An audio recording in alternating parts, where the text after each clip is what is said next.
crafters. It's been a while, so I thought I'd check in and show you a couple projects that I've been working on. Today I'm going to be using the Martha Stewart scoreboard to show you how to make some cute cards and mini envelopes to go with them. Happy crafting! Alright, so as you can see, what we're going to be working with is just a A2 size card, so that's a 8.5 by 11 piece of cardstock cut in half at the 5.5 mark. I'm going to go ahead and score it halfway. So we've got our card ready to go.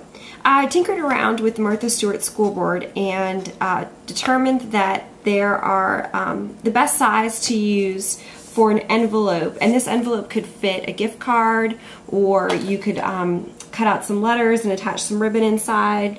The best size for the envelope is going to be a piece of paper that is 5 inches by 5 inches. So I think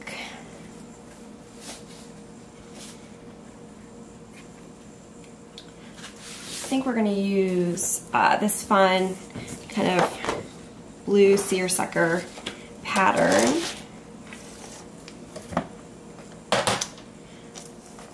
So again, we're going to cut this in a square. So it's going to be 5 by 5. This is from the new paper department at Michael's. They've just kind of renovated and made some updates and updated their collection. So I'm going to take the scoreboard now, and I think actually what I'm going to do, can we do it backwards? Can we attempt it so you can see? So when you are using the scoreboard, if you haven't seen it before, it comes with this envelope attachment that is typically kept underneath on the back side. There's a little space for it that gives it a home. When you use the envelope attachment, rather than lining it up at the top of the board, you actually line it up on the left-hand side, right there. And then for these dimensions to make it fit, so it'll fit on an A2 card, you're going to score it at 1.75, so 1 3/4. So that's the one that has the little dot on top of it. And watch what I'm going to do here. So here I have my score line. I'm going to flip this over and I'm going to make a score line parallel with that. So you're going to turn this and make a score line going parallel. So you can see better obviously when you're doing it yourself, but you can see that there is a score line there on that side. So I'm going to make a score line that's parallel. I'm doing this at 1.75 inches as well, so 1 3/4.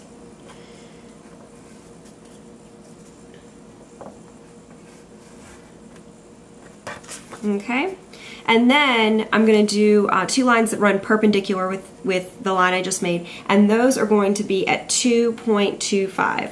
So again, you're going to score this, and this is a little bit more difficult to do upside down than I would have thought. So let me get,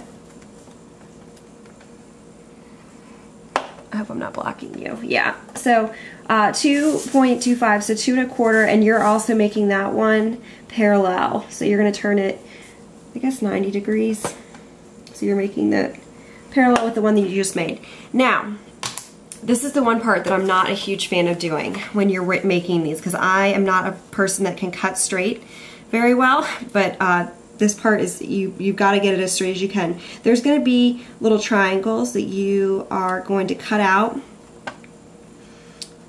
of this. So you're going to cut your triangle, and you've got to cut right on that line. And this will be so that when you fold it, that you'll have a place to fold. So you probably can't see that I'm just following the score marks, but you can, when you're doing it yourself, you can see where the intersection is. So I've done 2. So you're going to cut out kind of the 4 inverse corners so that you'll be able to fold that and make that into an envelope.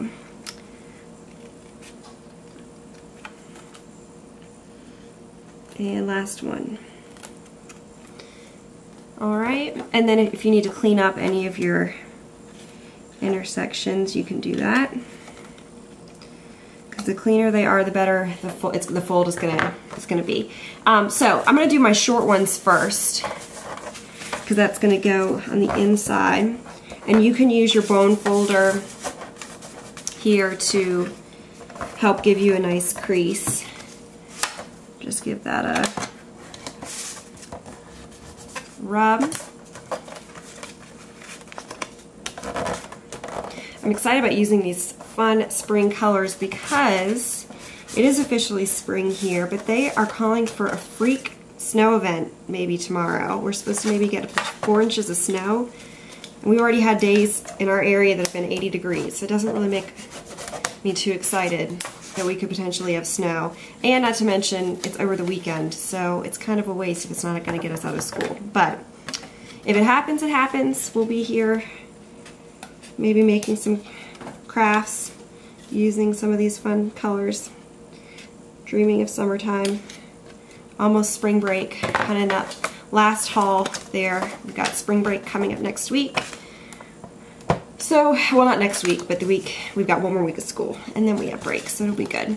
I really like, on this part, to use a corner rounder to round just the 2 longer pieces that come together that you can actually, the 2 edges that you'll be able to see, basically. And it just adds it kind of a nice little finish there.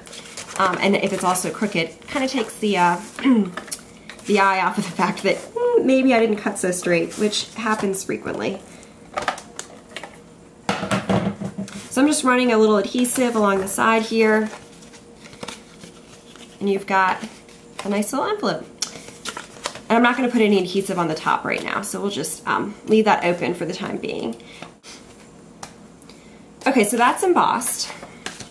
Let's go ahead and put this together. So I am one of those lefty ATG gun users, and when I first got it, I got discouraged with it, because when you use it with your left hand, this piece of it kind of blocks your vision. You can't see what you're doing. So I just got to the point where I said forget it, and I am now an exclusive right-hand ATG gun user, and it works, and I love it now. So it's just one of those things that if you just practice with it, you would never notice, and I don't have any issues with it now. So it works. I'm happy. I like it. It holds a ton of adhesive. This is what we have so far. We have our envelope, we have it matted, we've got the card, we've got everything ready to go. I think what I'm going to do is I'm going to cut just a smaller piece of this natural cardstock to slip inside and maybe stamp something on it. That way it has just a little secret message they can pull out, and then you can also write on the inside of the card. So let me go grab some of that cardstock and we'll trim that down. Let's go ahead and make this 2 1/4.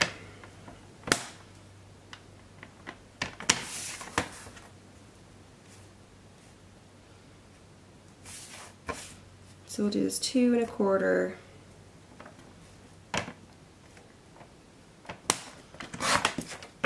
And this is about 3 inches. And that fits in there perfectly. So this is 2 1/4 by 3, and that'll fit in there. No problem. So that was pretty easy. And it's a quick but cute and effective, and it has a little place for a hidden message. So thanks for watching, and happy crafting.